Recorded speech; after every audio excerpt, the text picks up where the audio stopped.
Yes, I was calling because I think you guys just cut off my power. Girl, you know you didn't pay your bills. How much is the bill? Way more than you have. No, I'm not prepared to pay that today. But you had to have champagne pop, though. But it's wintertime, and it's cold. Girl, you better let that highlight keep you warm. Thanks for calling. I shouldn't have went to Sephora. Working so hard every night and day, and now we get the payback. Trying so hard, saving up the paper, now we get to lay back. Working so hard every night and day, and now we get the payback. The payback. Hey family, what's good? This is your girl in the Bronze Goddess, and I'm actually here today to do a chit chat video. We're going to be talking today about money, and I wanted to do this video because there's so many hauls that I see on YouTube. People hauling $400 and $500 worth of makeup in one shopping trip, designer handbags being bought by people who are in their late teens or early 20s, people going on these huge extravagant vacations. And for a lot of the young people who watch these YouTube videos, it can really start to make you feel some type of way if you can't afford those types of things. So when credit card companies approach you and they're giving you these credit card limits, a lot of times you get sucked into the credit trap. You start buying all these things just so you could be like your favorite vlogger. You're going to get into a lot of debt like that. You have to always protect your credit. It may not seem like a big deal right now because you're nowhere near wanting to buy a home, and you may already have a car or whatever it is that you feel that you need credit for. You feel like that's a long time away, but it's really not. And the mistakes that you make now in your early 20s and in your teens can affect your future when you're trying to buy your dream house or get your dream car or whatever it is that you want to do.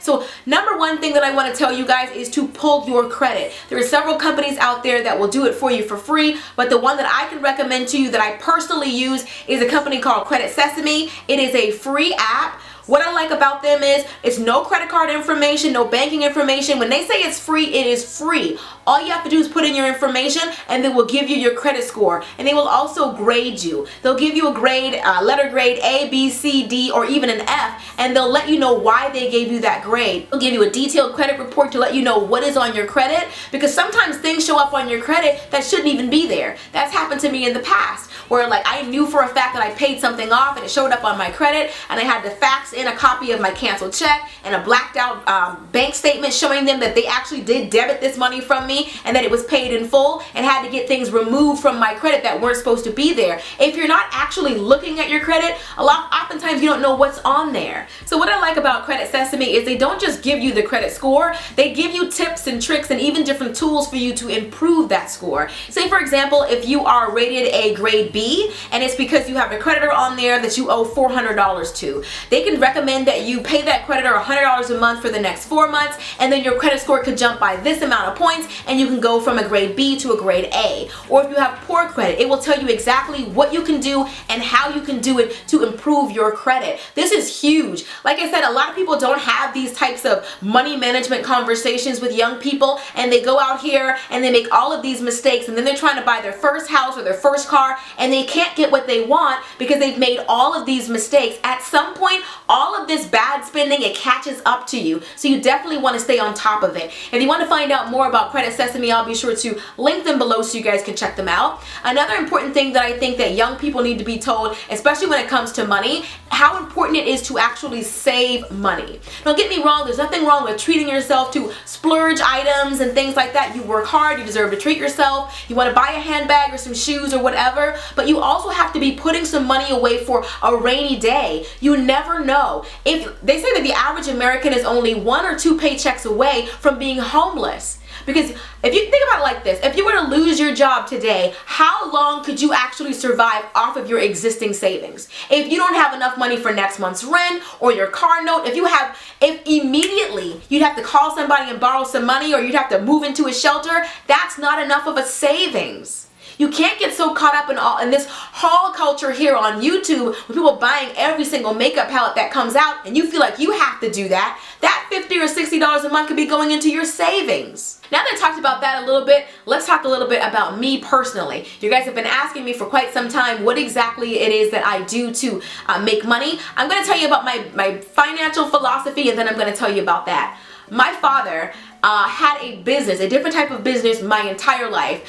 He's had everything from a cab company to a restaurant to a clothing store, photography business. He was a fearless businessman. He had all these different businesses that he was willing to try.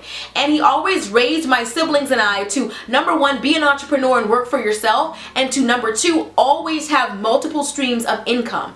To this day, as an adult, I always try to make sure that I have more than one way to make money. If the only way that you make money is through your one job and your one paycheck, that's not enough. Like I said, what happens if you lose your job? You always have to have more than one way. So I make money, of course, from doing YouTube. I've been getting paid from YouTube ever since, I think it was May of 2010. All you have to do is make $100 a month and they will send you your paycheck through Google AdSense and all of that. So I've been doing that and getting paid from YouTube for years now. I also get paid from doing different brand deals and sponsorships and things like that with companies. They typically reach out to me and ask me if I'd be willing to talk about their product or talk about their service, and they will compensate me for my time and effort with that. So that's another way that I make money. You guys know that I'm also a published author. I make money off book royalties. That's another way that I make money. I get money every single month from royalties from my book. Hopefully, God willing, my second book will be out this year. I also make money from coaching. For those of you that don't know that, I don't talk about it very often here on YouTube because, believe it or not, I like to make my money away from YouTube as much as possible. I know you're shocked to hear that, but I don't want my subscribers to be the only one putting any coins in my bank. I don't like that feeling. So I like to make money elsewhere. So I don't really publicize that very much, but I am a coach.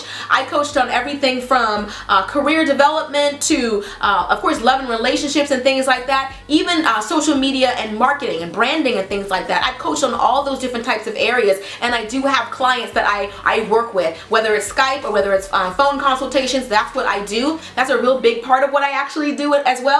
But those are just some of the ways that I feel comfortable sharing with you guys, but there's a lot more that I do and a lot more that I plan to do. Because I remember being a kid, sitting in my dad's office and having him just open up these envelopes, and he's like, do you know what I'm doing right now? I'm like, no. He's like, I got this check right here from doing this, and I got this check right here from doing that. He said, you always have more than one way to make money. That has stuck with me all of my life. And so I'm never comfortable making money just off one medium. I actually just sat down with my accountant yesterday, which kind of really the main reason why I want to do this video, because that really inspired me. Sat down with my accountant yesterday doing our taxes, and I had money from all these different places, and my accountant was like, this is crazy. Do you actually coach on this? I'm like, yes, I do, because it's important for you to make money several different ways, for you to save that money, and for you to protect your credit. Like I said, that's pretty much it for the day's chit chat video. If you guys enjoy these types of just candid conversations about different topics, let me know in the comment section what other topics you would like me to discuss. And if you haven't pulled your credit and you don't know what's on there, I definitely recommend you check out Credit Sesame. I'll be sure to link them below so you guys can check them out. It is absolutely free. I use it myself. I would never recommend something to you guys that I don't actually use. I use them myself to stay on top of my credit. And that's pretty much it. I love you guys, and I'll see you all in the next video. Till next time, later divas and dudes. Deuces, honey.